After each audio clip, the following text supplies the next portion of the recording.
Winter weather has arrived and brought with it new troubles across the Midwest. First, a daring ice rescue from a Missouri pond. Then, submerging vehicles at a U.S. National Winter event. And see how people in our community are combating the cold. Your UI7 Newsbreak starts right now. From the Richmond Journalism Teaching Studio at the University of Illinois campus, this is your UI7 Newsbreak, your U of I news source. Hello, I am Nina Flores. And I'm Miranda Holloway.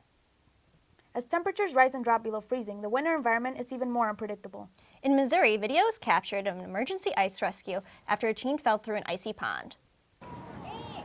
Video has recently surfaced of a daring ice rescue in a pond in Independence, Missouri. A 16-year-old ventured onto the frozen surface, underestimating how thin it was. The ice cracked and the boy fell into the freezing water below. Police officers on the scene tried to assist, but it wasn't until firefighters arrived with proper equipment nearly an hour later. The boy suffered minor hypothermic injuries, but is expected to fully recover. The firefighters had recently attended an ice rescue course to train them for this situation. The photographer hopes that this video will show just how dangerous ice can be.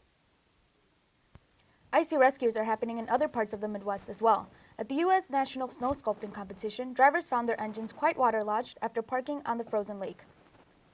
Panic struck many of the festival goers at Wisconsin's Winterfest on February 6th when a loudspeaker announcement said cars were sinking on the ice.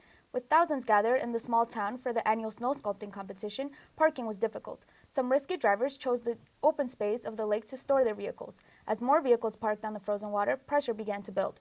Soon, more than a dozen vehicles were being submerged by the lake below. The drivers called a company that specializes in removing vehicles from situations like this. Although they had the expertise, the process was still slow. After a few hours, only half of the vehicles had been removed. The removal continued into the night as the chilly winter air became biting cold. Winter weather is more than just icy water and snow. Strong winds can prove to be a dangerous obstacle for the Midwesterners. Heavy winds in Kansas City, Missouri neighborhood brought down this massive oak tree on February 8th. The tree near the corner of 60th and Oak Streets fell across the road, narrowly missing homes and cars parked on the street. The oak fell during a 36-hour wind advisory in the city where winds reached speeds of over 45 miles per hour. Crews from the city's Parks and Recreation Department worked to chop up the wood and remove it from the scene. At the University of Illinois, people are avoiding this frigid weather in many ways, and alcohol is providing an excellent channel of doing so. On January 29th, the Krannert Center for the Performing Arts hosted their largest annual wine gala to date. Spirits were high in Urbana at the 9th annual Tasting Wine Gala hosted by Orpheum Museum and Art Mart. Proceeds from ticket sales, the silent auction, and a portion of all wine sales support future Orpheum programs. Pianist David Juice provided live musical entertainment while vendors added their own comedic flair. Bread and appetizers were provided by Picara Bakery and Payato Catering. Ticket holders went home with their own souvenir crystal glass. Residents of Champaign County enjoyed a high-flying sport on Saturday, February 6th. Professional and amateur disc golfers competed together, each hoping to hit that big throw. I'm going to get an ace today. The sounds of ringing chains filled the air at Dodds Park at the 5th annual Champaign County Ice Bowl. Professional Disc Golf Association athletes were joined on the green by local amateurs for this charity event. Proceeds from the entry fees directly supported the Eastern Illinois Food Bank.